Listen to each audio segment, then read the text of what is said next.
please welcome Gerard Schwarz.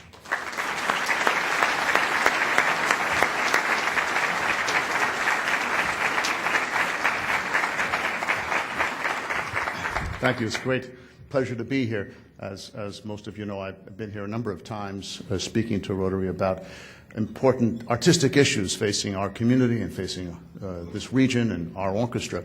But this has been the last time that I'll speak to you as your music director. And I say your music director because that's how I see what I've done. I've been the emissary for classical music in many ways to our region. It's what music directors are supposed to do. It's not exactly what we're paid for. We're paid to conduct the orchestra and to lead the orchestra and hopefully to great heights.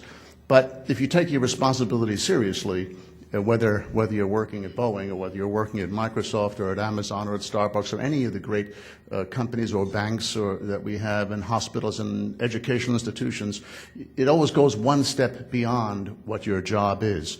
I've been asked actually to talk a little bit about what my retirement was going to be like, and I love to talk about that because conductors never retire.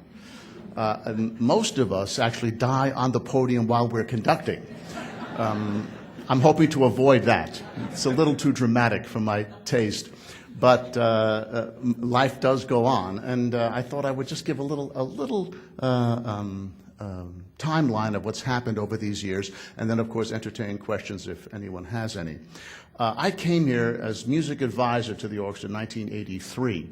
For those of you that were here 28 years ago, it's a very different place now than it was then. And I would say, by and large, a much better place, a much more wonderful place, compassionate, but also, as it was then, but also with great restaurants and great theater and great opera and great symphony, all the things that we didn't really have as much as we do today. And I think the development has been remarkable. I think the fact that people are living downtown again. I remember when my wife and I moved here, we spent 2 years living in hotels, my first 2 years. I was music advisor, then principal conductor. I didn't want the job as music director because I thought that the place was going to go bankrupt at any moment. I think that every year now, and it's been 28 years. Susan Hutchinson and I have suffered through that. But during your time, Susan, we balanced our budget all those years. So congratulations to you for that. But it's what nonprofit arts institutions do. You have to have dreams. You dream about greater performances, about reaching more people, about touching more people. And as you dream, dreams cost money, and so you're always working, you're always figuring out ways to spend more money before you have it. We never, ever spend more money than we have, but the dreams are always there. Anyway, Jody and I moved to downtown. We were downtown folks. We're from New York. We lived downtown in New York. So we figured we'd move downtown. The first year we spent in the Sheraton, and the second year, oh, God, I can't remember even now. Shows you about my age. Anyway, and then we moved to First in Virginia, the Marketplace North. And it was really interesting. I'd never lived in a condominium before. And I went to the garage to park my car, and there was no one there. I said, wow, isn't this fantastic? I should have done this many years ago. I could have a whole collection of cars down here, because no one's ever, and it turned out, of course, that the building went bankrupt. Nobody was there because there was no one living in the place. Because everyone was afraid to walk out on the street. You can't walk onto the street of First in Virginia because you'll get mugged. Now, I mean, we're from New York. Mugged? What do you mean? I walk through Central Park all the time. It's even at night. It was a great time for us, and we spent 10 years living there before we moved to Queen Anne. But it was interesting to think about how a building like that, with great units, great apartments, really beautifully designed, could be empty. 2 years later, it was full. Now, the life downtown Seattle is vibrant and exciting, as we all know. Part of my contribution is the building of Benaroya Hall, or having something to do with that. When as a child, you decide you want to be a musician, you don't say, oh, I'm going to do something of significance and importance in my community, or if you believe that, as I do, that music can be a very positive force in society, that you're going to actually, you don't think of any of the positive. You just say, I love it. It sounds beautiful. It touches me. I want to do that for my life. That's how I felt from the time I was 12 years old. It was only later on in life that I was lucky enough to actually realize that music can have a positive effect on civilization, on education, on kids. And when I came to Seattle, my dream was to try to make this a more vibrant, interactive institution. I wanted to be part of our society, part of our community. If you think about what music education does, we're talking about robotics, which is so extraordinary, and you mentioned music in passing, but then you mentioned pop music, you mentioned rock and roll. Of course, that's pop music, that's entertainment. What we're involved with is not entertainment. It can be entertaining, but it's not entertainment, it's an art form. We're talking about art. And when kids participate in this great art form, playing an instrument especially, think about what it does for them. It focuses them, not so different from what happens in science. It focuses them. They're all winners. No one loses. It's not a competition. It's not a basketball game or a baseball game or a soccer game. It is all people working together as a unit to try to make music. And all the reports show, from Harvard on down, that people who participate in music education and music performance as kids focus better, they do better in math, they do better in science, they read better. Everything about their educational life is better. Of course, they, in some areas, are not the hip kids. I was at the Sounders game last night in the rain. It was a very wonderful experience, I must say. I got the golden scarf. And for those that follow soccer, that's a big deal. But the photographer who was taking all the pictures of everything, he came to me and said, I have to meet you. My son, I think it was son or a daughter, my son plays the violin. And, he really wants to come to meet you. He wants to come to the symphony. He's 11 years old. And he practices, and I got him a violin, and he has lessons. And so he went on and on, telling me about his son. I thought that was fantastic. I congratulated him for making the effort for his child. And he said, of course, it's not the hip thing to do. Everyone doesn't look at him and say, oh God, he's a little, they look at him and say, he's a little strange, he plays the violin. But his grades are great, he's focused, he's active, he's busy. After school, he's not watching TV or playing video games, not that I hate or dislike TV or video games, but he practices his violin, he does his homework, it's fantastic for him. But he's not one of the hip kids because his pants are at a normal height on his waist. And he cares about the way he looks in a positive way, Anyway, so for my life, coming here, that's what I cared about. I care about trying to reach every possible person I can because I believe that music can touch you. It can touch you in a way that words can't. It can be something that is spiritually moving, not for everyone. Believe me, it's not for everyone. But it's for a lot more people than have the ability to be exposed to it, to see it, to hear it, and to feel it. So as I move on in my life now, after having done so much here and very much being, I think, a fabric of life here. This is our town. My younger two kids were born here. All my four kids went to high school here. It's our place. It's where Jody and I live. It's our home. But as I look beyond, what I look for is how can I, in some way, affect in a positive way exposure to classical music, the performance of classical music, the availability of classical music. So we have lots of programs going on. Rotary has one, Rotary Music for Life. I don't know how many of you know about it, but we try to get instruments into the hands of kids. The Rotary supplies the instruments. That's a big deal because getting the instrument in itself is already something special and something difficult. I'm involved with the Washington Music Education Association, I continue to be, and I'm involved with a group called Young Musicians Excelling. So what's interesting about music education, let's say you're really great at it, and you audition for the All-State. We have the All-State Band, All-State Chorus, All-State Orchestra.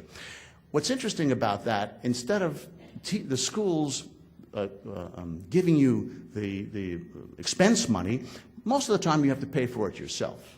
Now think about that. If your basketball team goes into the state championships, do they make you pay for the bus to go to championship, or does the school pay for it? It gives you an idea of the position that arts has in our schools. Most schools, you have to pay your own way. So I'm involved with a Young Musicians Excelling Board. I'm the president of it, where we raise money so that we can give kids money to go to All-State and All-Northwest. Anyone who can't afford it, they can afford it. We make sure that they can afford it. No one has been turned down yet. This year, for example, 2 weeks ago, we had the Washington All-State Chorus Orchestra and Band playing at Benaroya Hall. We also had the All-Northwest Orchestra, 6 states from Alaska, Idaho, Oregon, and so forth. All musicians audition and come and play a concert. It's an extraordinary, 1,600 kids played in Benaroya Hall a week ago Sunday. It was a very, very moving experience. So that's part of what I'm going to do. I'm also the conductor laureate, as was mentioned, and so I do some concerts every year, and I'll do a festival next year of American music, which is something that's very near and dear to me. I also, of course, I'm an affiliate professor at the University of Washington, but I have one big project, my main project, and I'm creating with a group of people the All-Star Orchestra. So if you think it sounds like a baseball team, that's right. We made it that way. I remember talking to Susan, because Susan's on our board, about it, and I said, what do you think? Because our board wasn't so excited. They said, well, it's just not, shouldn't it be called the Classical Music All-Stars, or should it be called the Symphonic All-Stars? And after the meeting was over, Susan said to me, what do you think? I said, well, the idea was that it would sound like the baseball team. It would sound like it was something very, she said, great, do that. So we did that. And what it is interesting. The 3 issues about music are exposure. I mean, if you never hear it, you'll never be touched by it. Education. If you know a little something, that's fantastic. You actually can, it's like going to a museum, and you're looking at the paintings, and you say, aren't they beautiful? I love them. And then you get the headset, and you stick it in your ear, and it says, do you notice this gray color in the corner and how it reflects on this? And all of a sudden, the painting has a different kind of life for you. And that's what we're doing. So you have exposure, education, and the third element that is difficult in the arts and in music, in symphonic music, is cost. It costs money. You want to go to the symphony? It costs money. Yes, the kids, we have kids concerts. We get thousands of kids that come through Benaroya Hall. We do all kinds of stuff, but it's a drop in the bucket. We're not touching as many kids as we would like. So PBS is going to broadcast 8 hour-long shows, which are part education and part exposure. Obviously, it's for free because it's on television. All you have to do is have a television set every year. That's not 1 year, but every year. And it's not 3 times a year, it's 8 times a year. Once a month, you can listen to this show. And it'll be, like 15, 20 minutes of interactive education with examples, musical examples, and then we'll play a piece, the whole piece. Whether it's the Beethoven Fifth, or whether it's the Tchaikovsky Fifth, or a Brahms Symphony. And we're going to play a 5-minute work by a living American composer who will talk about the creative process. That's my main vision, because what I'm trying to do is make it available, make it free, and make it partly educational and exposure. Of course, there's a huge back end to that.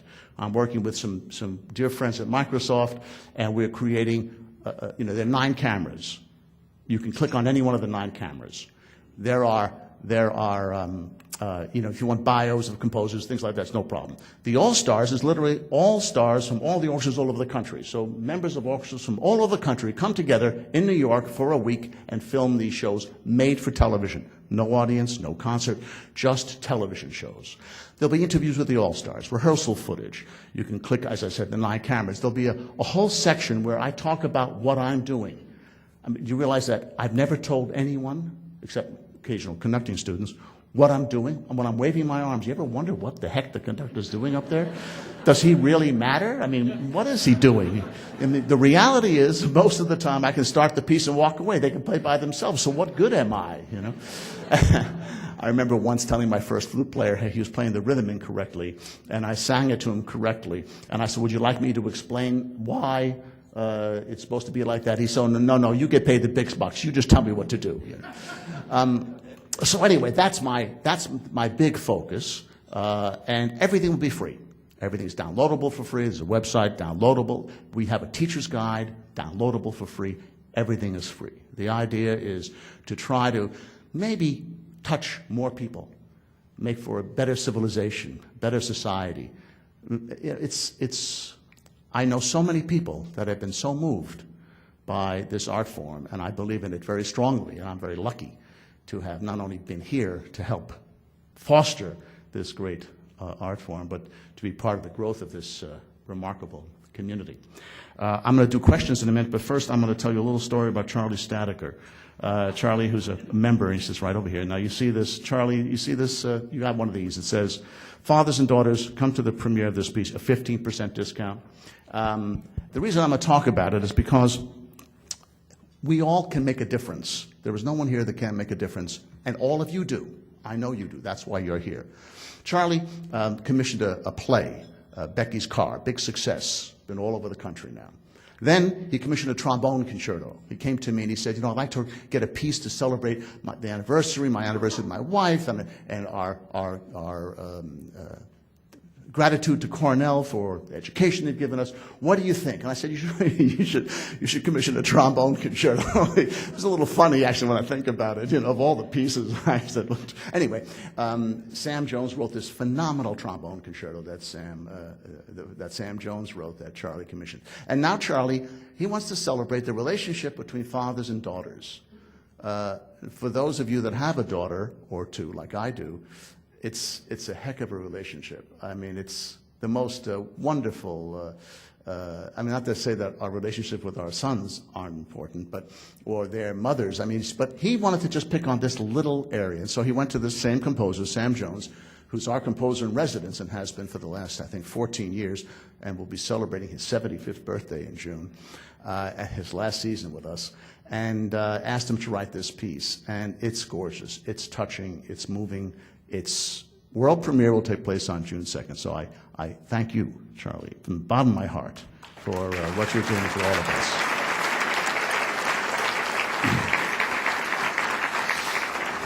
And Charlie pulled a group together so that he wouldn't have to take all the financial burden by himself, which actually makes it better. It's because you have more people intimately involved with the process of the composer and the composer's works. It's really quite something. As all of you, I'm sure, know by now, we commissioned 18 works this year of about 5 minutes in duration from the 18 of the greatest living American composers. Every concert I conduct has a world premiere on it, and they have been stunning. It's like taking the best 5 minutes of every composer. If you happen to not like it, it's great. It only lasts 5 minutes. But if you take, we did a piece of Gunther Schuller, who's a man I've known for 45 years, and he writes very severe music, very difficult music, but in 5 minutes of it is fantastic. So that's what we've been very lucky in that. So do we have some questions? I can talk forever. You know me. Thank you.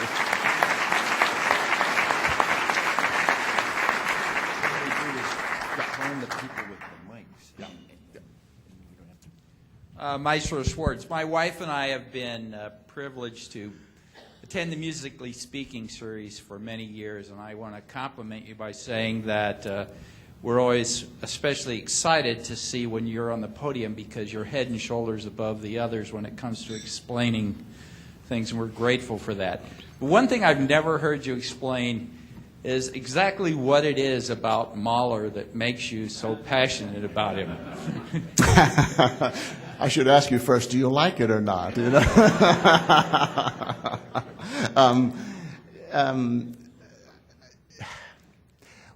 I was growing up, I was a trumpet player. And one of the reasons I became a conductor was, as much as I loved playing, I was first trumpeter of the New York Philharmonic, as much as I loved it and I loved being part of it, Beethoven and Brahms, their parts are important. Believe me, I want the greatest trumpet player in the world when I'm conducting those pieces, or Mozart or Haydn or Schubert. The parts are not so interesting. You're not really making a tremendous musical dent. On the other hand, Mahler, for me as a trumpet player, wow. That was special. The first time I played with Bernstein and toured with Bernstein was doing the Mahler Fifth, and it was a thrill for me. So also I should say that Mahler was from Austria. He was from Vienna, and he was Jewish, and he was a conductor. Well, my parents are from Vienna. I'm Jewish. I'm a conductor. And he loved the trumpet and the horn. Those were his favorites, and I was a trumpet. I feel synergy with this great composer. I won't go as far as Bernstein does to say, Bernstein used to say, I am Mahler. No, I'm not Mahler. Mahler was a very complicated man. But I feel passionate about it. I feel that the excess, it is a music of excess. It is overdone, it is too loud, it's too long, it's repetitive, it's hard on the sleeve, romantic, and I love it. But everyone's different. Thank you for bringing us back to the memory lane. Back in 26 years ago, I was working for PricewaterhouseCoopers. I was an auditor for Seattle Symphony. And everybody fight for that job because we all got complimentary opening night tickets.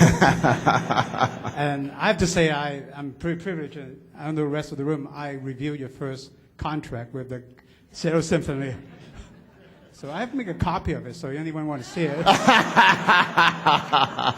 But anyway, I just want to emphasizing that it's just opened my eyes at the cost of doing the symphony, and your ticket revenue is really small portions of the expense of it. Well, let me thank you for being a part of the family and for helping us so much. That was fantastic. And yes, what's interesting about ticket revenues is that we probably get in the neighborhood of 60% of our income from ticket sales. Most orchestras in the country get 35 or 40%. So we do a lot better than most. But yes, it is not cost effective, and that's why we're a nonprofit. I mean, you can be a pianist and play piano recital and actually turn a profit. But if you have 80 musicians on the stage, you can't, and it's hard to do the big pieces with less. I mean, if Mahler wrote 4 trumpet parts, you can't say let's cut 25% of the budget and get rid of the 4th guy. That part has to be played. Hi, Jerry. You started down the road about Benaroya, but you didn't finish the story. I think it's really important for this audience to understand the impact Benaroya's had on our downtown. Would you elaborate a little more? Well, I appreciate that. Thanks for mentioning it. It's a long story. I'll give a very short version. As most of you probably know, the hall was supposed to be built at the Seattle Center. I mean, I didn't care where it was built. They could, as long as it was within Seattle. I mean, I don't have anything against Bellevue, but I didn't want it being built in Bellevue. I really wanted it to be built in our town, and I to have a great hall anywhere is fantastic. But when I was asked if I had my druthers and there were no obstacles, where would I like the hall? I said downtown. I wanted the hall downtown. I believe that concert halls should be a part of the fabric of life of a community. I love the Seattle Center, and it is a part of the fabric of life in our community, but not in the way that the center of the city is.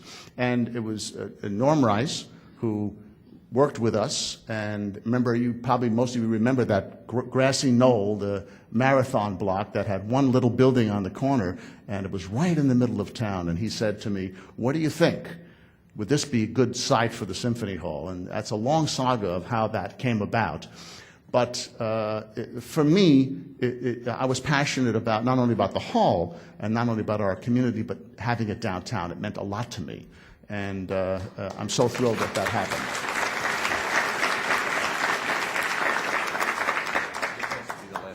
I've been a classical musician all my life, and my children and so forth. And the other day, my son showed me the new iPad GarageBand application, which is absolutely astounding. You can take an iPad and turn it into a number of instruments, and there's a whole bunch of potential for this. I just wondered if getting classical music and classical instruments into an electronic mass media like the iPad is something on your agenda. It has never been, but it probably should be. This is our last question. I mean, in fact, people always say, I've always said throughout history that, when the 78 started, it's going to kill music because no one's going to go to concerts, they're going to stay home and listen to the radio. And then they said when the radio came, oh, no one's going to go to concerts anymore, they're only going to go. And then when the CD came, it was all these naysayers who always said how terrible. Then it was the computer and electronic music and how you can imitate a violin, and we're not going to use violins anymore. The fact is that everything adds and makes it better. The more, the better. And if kids are playing with iPads and they can make music, wow, nothing could be more exciting than that. I guess what I've done in my life, and I'm sure most of you have done the same, you know what your area is. I was offered a big job last week, running a big arts center, a huge job. And the woman said, we'd like you to have you do this. And I said, well, I could do it. I was arrogant. I said, this would be easy for me. I could do this job. I said, but that's not what I do. I'm a conductor. I'm a composer. I'm not an administrator. No matter what you do, no matter how much money you offer me, that's not what I do.